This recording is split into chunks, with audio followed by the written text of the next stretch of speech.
Mesdames et messieurs, bonsoir et nous sommes le mercredi 15 janvier 2025 et bienvenue dans cette nouvelle édition de votre journal de 22 heures. Les titres ce soir. Visite de la délégation turque du ministère de l'Intérieur à l'Académie de police Idriss Farah Abani. Également dans l'actualité de ce 22 heures, la semaine nationale de la solidarité poursuit son périple, cette fois-ci dans les deux localités, à savoir Guédidi et Ali Adé. Également, aux nouvelles du monde, les mines illégales en Afrique de l'Ouest, près de 2000 arrestations ont été faites. C'était les titres. Bienvenue au développement de ce journal. Je vous le disais en titre, ce matin, M. Saïd Hassan, ministre de l'Intérieur, a officiellement accueilli une délégation turque d'experts en sécurité à l'Académie de police en présence de l'ambassadeur de Turquie à Djibouti, son Excellence l'ambassadeur de la République de Djibouti également en Turquie, ainsi que aux responsables des forces de défense et de sécurité djiboutiennes. Le ministre de l'Intérieur a souhaité donc la bienvenue à M. Hussein et à toute la délégation turque, tout en exprimant sa profonde gratitude à son homologue turc. Il a également salué la concrétisation de la promesse faite lors de la récente rencontre d'envoyer une équipe d'experts pour soutenir donc la coopération entre les deux nations dans divers domaines, notamment dans le domaine de la sécurité. M. Saïd Hassan a également souligné la solidité et la diversité des relations bilatérales djibouti-turques, illustrées avec la signature de plus de 60 accords couvrant de nombreux secteurs stratégiques. Par ailleurs, il a rappelé avec satisfaction que 1500 étudiants djiboutiens poursuivent actuellement leurs études en Turquie, renforçant ainsi les liens éducatifs et culturels des deux pays. La visite de cette délégation turque au camp Idriss Farah Abani a été donc accueilli par le colonel Abdurrahman Ali Kayin, directeur général de la police nationale. Cette visite s'inscrit dans un effort commun visant à développer davantage la coopération dans des domaines clés tels que la lutte contre l'immigration irrégulière, le renforcement des capacités des forces spéciales, la police technique et scientifique, la protection civile et la gestion des catastrophes. Et puis après donc l'arrivée de cette visite, une revue de troupes a été faite pour la délégation au camp Idriss Farah Abani Nagad. La délégation turque donc a s'imprégné pleinement du professionnalisme et de la rigueur des forces de sécurité djiboutiennes. À l'ordre donc les hymnes nationaux des deux pays.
Les unités donc présentes à l'événement, parmi elles les fanfares, ont offert une prestation musicale tandis que le personnel féminin a mis en avant son implication croissante et indispensable dans les forces de l'ordre. Les unités cynophiles et raids ont à elles montré leur dispositif et le rôle crucial des chiens dans la détection des substances illicites et dans le soutien dans le soutien des hommes en uniforme aux opérations de sécurité. La police routière a également été présente avec un engagement à assurer la sécurité sur les routes a démontré son efficacité dans la régulation du trafic et la prévention des accidents. Les arrondissements de la capitale ont également été représentés, soulignant la présence constante de la police pour veiller à la sécurité des citoyens dans les zones urbaines. La visite de la délégation a permis de découvrir des unités spécialisées comme la brigade des stupéfiants en première ligne dans la lutte contre le trafic des drogues, ainsi que le laboratoire scientifique et technique de la police nationale qui utilise des méthodes modernes, des technologies avancées pour résoudre des enquêtes criminelles. La délégation turque a été conduite peu après à l'amphithéâtre du camp Idriss Farah Abadi. Mais bon, cela, ils ont été reçus par le directeur général de la police nationale, le colonel Abdelrahman Ali Kaïn, en présence de plusieurs autres responsables, et toujours donc à l'académie de police Idriss Farah Abadi. Et dans l'amphithéâtre de cette académie de police, une projection a eu lieu avec une présentation exhaustive des missions de la police nationale. La vidéo qui a été projetée à ces délégations a également abordé des problématiques cruciales telles que l'immigration clandestine et le trafic des migrants. Des fléaux qui touchent de par le monde et de nombreuses régions. Ces enjeux ont été mis en lumière afin de souligner l'importance d'une coopération internationale renforcée et des actions communes pour lutter efficacement contre ces défis. Une démarche qui vise non seulement à mettre en avant les compétences des forces de l'ordre djiboutiennes, mais aussi de renforcer les liens de partenariat entre Djibouti et la Turquie. Une coopération renforcée, gage d'une action commune pour faire face aux enjeux mondiaux et garantir un environnement plus sûr et plus stable.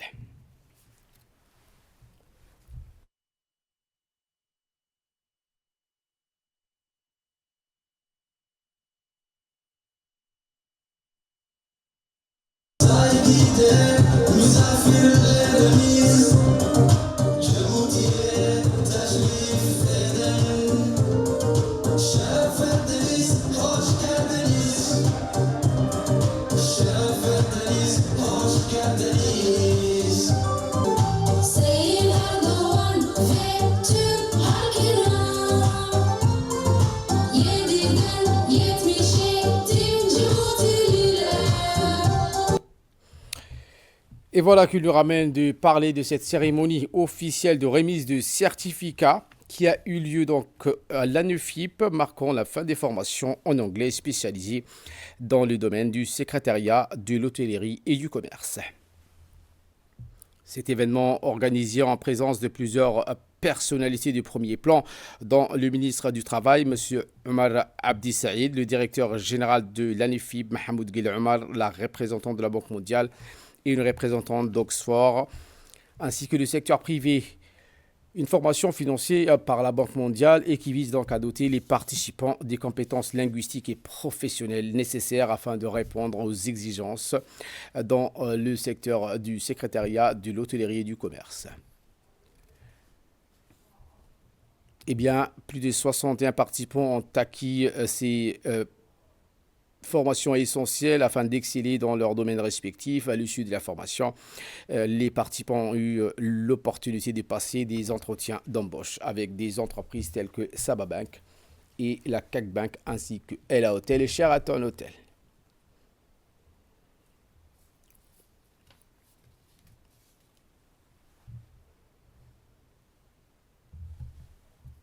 Place maintenant aux séries du discours. En premier, la représentante de la Banque mondiale. D'être parmi vous ce matin pour célébrer la remise des diplômes de la première cohorte ayant reçu une formation en langue anglaise dans le cadre du projet de développement des compétences pour l'emploi à Djibouti financé par la Banque mondiale. Des remerciements chaleureux tout d'abord à son Excellence Monsieur le Ministre, ainsi qu'à plusieurs dignitaires ici présents qui ont joué un rôle spécial dans cette initiative. Je les citerai nommément. Monsieur Mahmoud Omar Ghele, donc directeur de l'ANEFIP, Monsieur directeur de l'Institut Oxford, Monsieur Charmake Idriss, directeur général de l'INAP, M. Abdallah Ali Mohamed, secrétaire général du ministère du Travail, et bien entendu tous les formateurs, les teachers, les trainers de l'Institut privé d'Oxford pour leur précieuse collaboration. Je continuerai par féliciter tous les lauréats. Donc ce projet qui est soutenu par la Banque mondiale à hauteur de 15 millions de dollars vise à améliorer l'employabilité des jeunes djiboutiens en offrant différentes formations, dont cette formation en anglais dont le groupe a bénéficié. Et comme nous le savons tous, l'anglais est une compétence essentielle aujourd'hui dans le marché du travail et très recherchée par les employeurs, en particulier du secteur privé. Nous célébrons donc la réussite de 60 jeunes. Je comprends que la majorité est ici présente. Je vois beaucoup de jeunes filles, donc je m'en réjouis également parce que l'aspect genre est très important pour la Banque mondiale. Donc félicitations pour cet équilibre, je dirais. Je comprends que donc la formation a duré entre 720 et 960 heures et que vous venez, vous jeunes, de différents domaines professionnels, commerce, hôtellerie et secrétariat. Votre succès, donc, à travers cette amélioration de vos compétences linguistiques, notamment en anglais, vous offrira de meilleures opportunités, de meilleures perspectives d'emploi et une adaptabilité accrue sur le lieu du travail grâce, encore une fois, à ce partenariat efficace que nous avons eu avec le secteur privé et le secteur public, bien entendu, et l'Institut Oxford. Écoutons à présent le ministre du Travail qui s'est également exprimé. Chers lauréats, c'est avec une profonde satisfaction que je m'adresse à vous un séjour mémorable. L'achèvement de votre formation en langue anglaise constitue une réalisation remarquable, particulièrement significative dans un contexte mondial où la maîtrise des langues étrangères représente un facteur indéniable d'opportunités professionnelles. Permettez-moi néanmoins de souligner un point capital. Le certificat qui vous sera décerné aujourd'hui constitue non pas l'aboutissement de votre parcours, mais bien son commencement. Il vous incombe désormais de poursuivre votre développement personnel et professionnel avec la même ardeur. Ce diplôme représente un instrument précieux dont il vous appartient de faire le meilleur usage pour construire votre avenir. Cette formation, fruit d'une collaboration fructueuse entre la Banque mondiale, que je remercie solennellement ici, l'ANEFIP et l'Oxford International, que je remercie les formateurs, illustre parfaitement l'efficacité de nos partenariats institutionnels. Durant ces 3 mois, vous avez fait preuve d'un engagement et d'une persévérance exemplaires, qualités qui, indéniablement, constitueront le fondement de votre réussite. Chers lauréats, si le marché de l'emploi se caractérise par son exigence, vous disposez désormais d'un atout considérable. La maîtrise de la langue anglaise, cette compétence vous offrira des perspectives tant dans le secteur privé djiboutien qu'à l'échelle internationale. Toutefois, elle doit s'accompagner de qualités essentielles: rigueur, discipline et respect des normes professionnelles, véritable pilier d'une carrière prometteuse. Je vous exhorte à considérer cette étape comme le début d'un processus continu d'apprentissage et de perfectionnement. L'initiative personnelle, la formation continue et le développement de compétences complémentaires devront guider votre progression professionnelle. Le parcours que vous avez entrepris nécessite votre implication constante pour atteindre son plein potentiel. Qu'il me soit permis d'exprimer ma sincère gratitude envers nos partenaires, la Banque mondiale et Oxford International, pour leur contribution déterminante à ces programmes mis en œuvre avec excellence par les équipes de l'ANEFIP que je salue ici. En bref, en image où la Commission des finances, de l'économie générale et du plan de l'Assemblée nationale a poursuivi aujourd'hui l'examen des projets des lois relatives aux comptes financiers de plusieurs institutions. Et c'est sous la présidence du député Sharmark Moussare, président de la dite commission, un examen de projet de loi numéro 152 de cette année portant approbation des comptes financiers de l'Université de Djibouti pour l'exercice 2022. Une session qui a vu donc la participation du ministre de l'Enseignement supérieur et de la Recherche, Dr Nabil Mohamed Ahmad, ainsi que du président de l'Université de Djibouti qui ont apporté des éclairages sur la gestion financière de cette institution.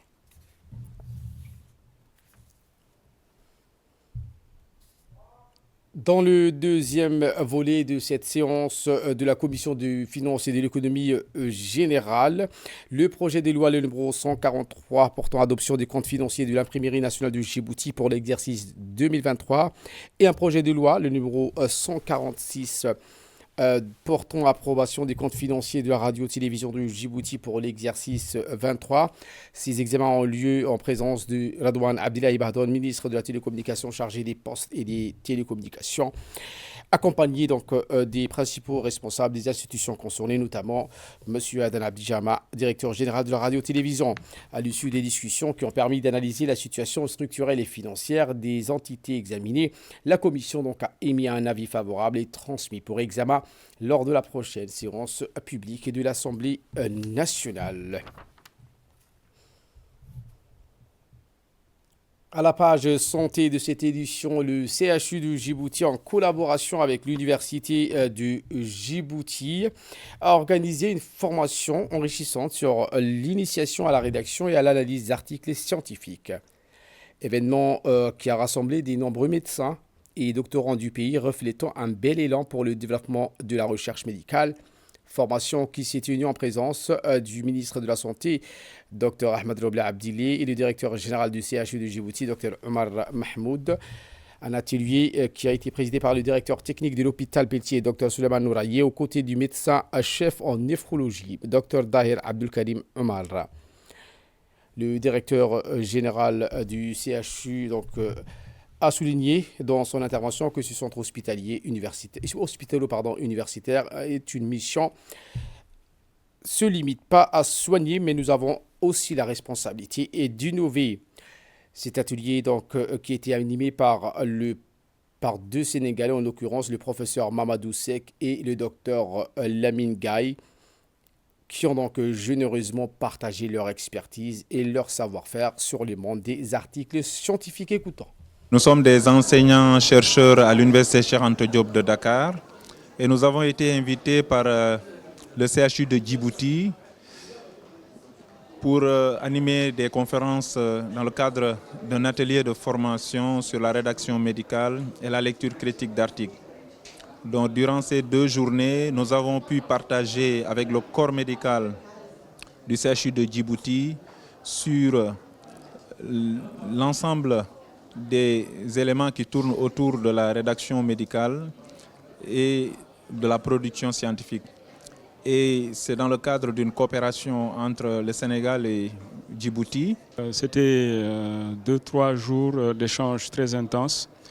Nous avons discuté autour des fondements de la rédaction médicale, donc avec un public qui est très motivé, des médecins djiboutiens, donc qui sont des collègues, des frères, parce que pour la plupart, ils ont été à l'université de Cheikh Anta Diop. Et donc nous avons été vraiment agréablement surpris. Le degré de motivation de ces médecins par rapport aux aspects scientifiques de la rédaction médicale. Nous avons été également agréablement surpris par le degré de dynamisme avec tous les projets qu'ils ont pour développer la santé, mais également l'enseignement au niveau de Djibouti.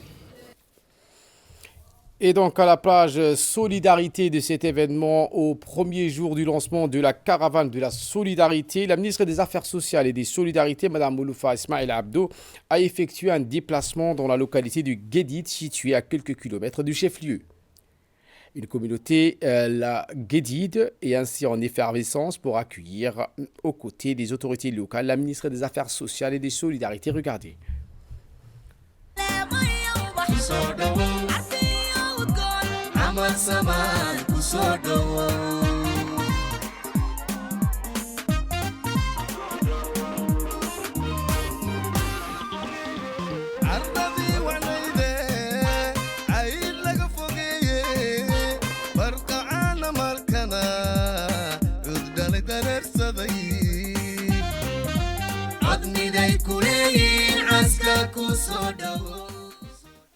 aujourd'hui à Gadid dans le cadre de la Semaine de la Solidarité. La Semaine de la Solidarité, c'est une prise de contact effectivement avec la population de la localité pour lutter effectivement contre l'insécurité hydrique, l'insécurité alimentaire. Nous avons au cours de l'année 2024 effectué 20 sous-projets dont 70% répond aux problèmes de soif pour atténuer la résilience de la communauté rurale. Une rencontre avec la communauté s'est également tenue à la localité du Gadid. Une inauguration qui a été suivie avec une rencontre avec la communauté. La rencontre avec ses habitants visait à recueillir leurs préoccupations et besoins spécifiques en matière de solidarité, d'inclusion sociale et de soutien au développement. Accompagné de ses collaborateurs, des autorités locales et des députés de la région, la ministre des Affaires sociales et des Solidarités a pu échanger avec les habitants sur des sujets variés qui relèvent des besoins directs de cette communauté. Le président du conseil régional, M. Charmarké, qui s'est exprimé au cours de cet entretien, a d'abord remercié les habitants pour l'accueil réservé à la ministre et à sa délégation. Le député de la région et deuxième vice-président de l'Assemblée nationale, Omar Ahmed Waïs, et la secrétaire générale de l'UNFD, Mme Fatouma Moussa Abdi, sont également adressés à la communauté.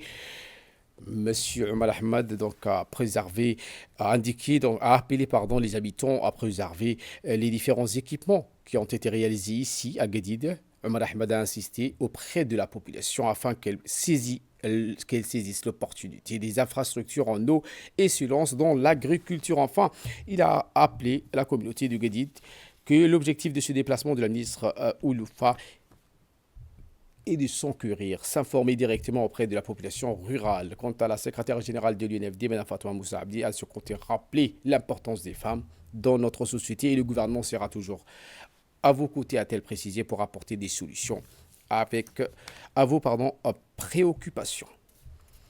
Le point saillant de la rencontre a été la prise de parole de la communauté de Gadid qui s'est exprimée pour manifester en premier lieu la reconnaissance et la satisfaction au projet réalisé. Ensuite, ils ont fait part à la ministre de leurs besoins concernant l'accès aux structures de santé et disposer d'une carte de CNSS.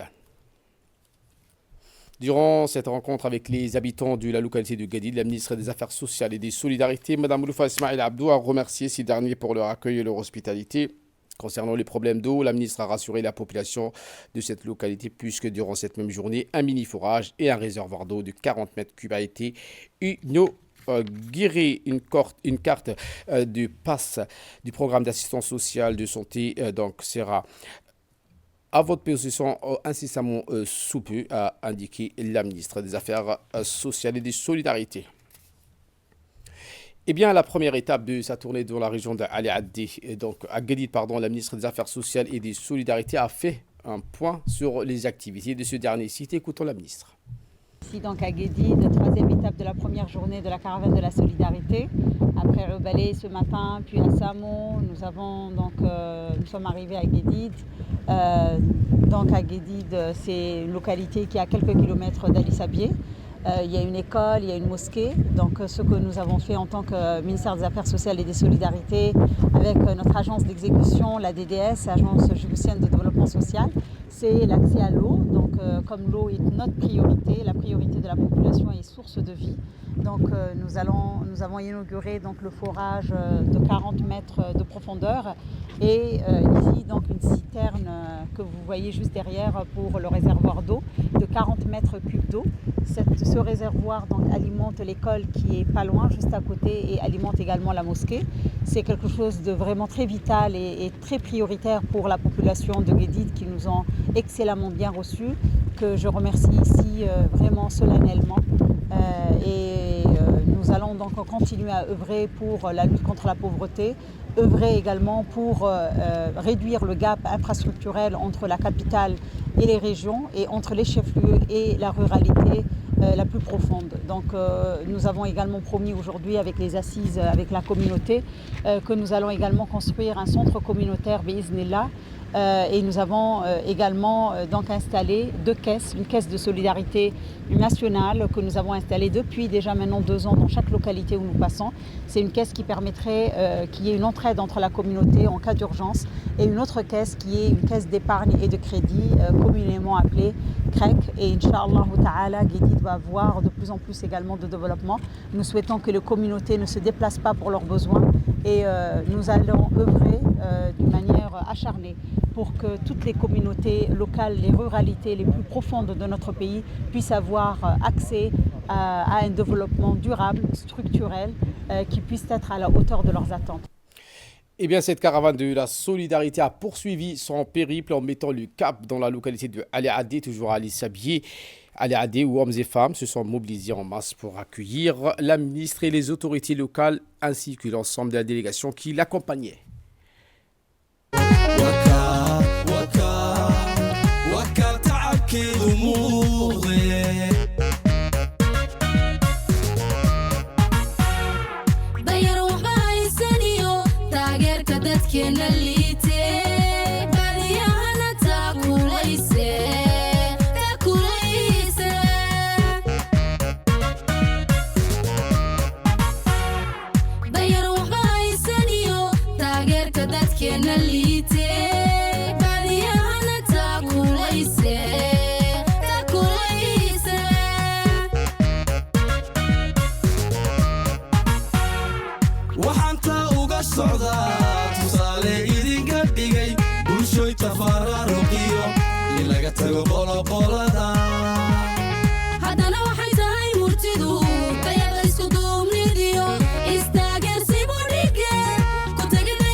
Eh bien, le directeur général de l'agence djiboutienne de développement, M. Mahdi, a accordé une interview pour expliquer donc les tenants et aboutissants de cette grande réalisation.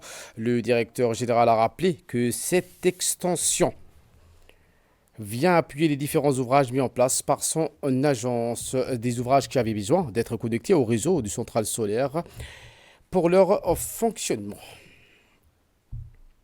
Ensuite, la ministre des Affaires sociales et des Solidarités, Mme Mouloufa Ismaïla Abdou, est intervenue à la fin de cette cérémonie. Écoutons. C'est devenu une grande localité de 350 environ habitations. Plusieurs ménages y vivent, des ménages locaux, nationaux, mais également des villages de réfugiés. C'est vraiment un exemple de solidarité. La vraie solidarité, c'est quand on sait accueillir. La vraie solidarité, c'est quand on sait avoir de la compassion pour ceux qui en ont le plus besoin. C'est ça qu'est la solidarité. Et aujourd'hui, Ali Adé, Hol Hol et Obok, ce sont des exemples de la République pour démontrer comment Djibouti sait accueillir, pour démontrer l'accueil qui est réservé à nos réfugiés. La totalité de la localité de Ali Adé est alimentée aujourd'hui en électricité. mais également tout l'éclairage public est également alimenté. Cette centrale fonctionne 24 heures sur 24 avec un système de stockage avec les batteries que vous avez dû voir avec nous à l'intérieur. Donc nous sommes vraiment très fiers, très contents de pouvoir fournir cette électricité, non seulement à nos nationaux, mais également, comme je le disais, à nos frères réfugiés, que je remercie également de leur présence et de mots très sympas qui nous ont été également adressés par un de leurs représentants. Ce que je voudrais également rajouter, qu'à Ali Adé, ce n'est pas seulement cette centrale, que ce soit le ministère des Affaires sociales et de la solidarité ou que ce soit les autres membres du gouvernement ou les autres ministères sectoriels, beaucoup a été fait. Il y a quelque temps, on était venu pour l'inauguration du collège-lycée, ici même à Ali Adé, ce collège-lycée qui bénéficie autant aux nationaux qu'également aux réfugiés, mais également la réhabilitation du poste de santé que nous avons également visité auparavant. Et aujourd'hui également, nous avons également un local. Les femmes aujourd'hui ont cette fierté d'avoir un local de l'Union nationale des femmes de Djibouti, une antenne qui est ici.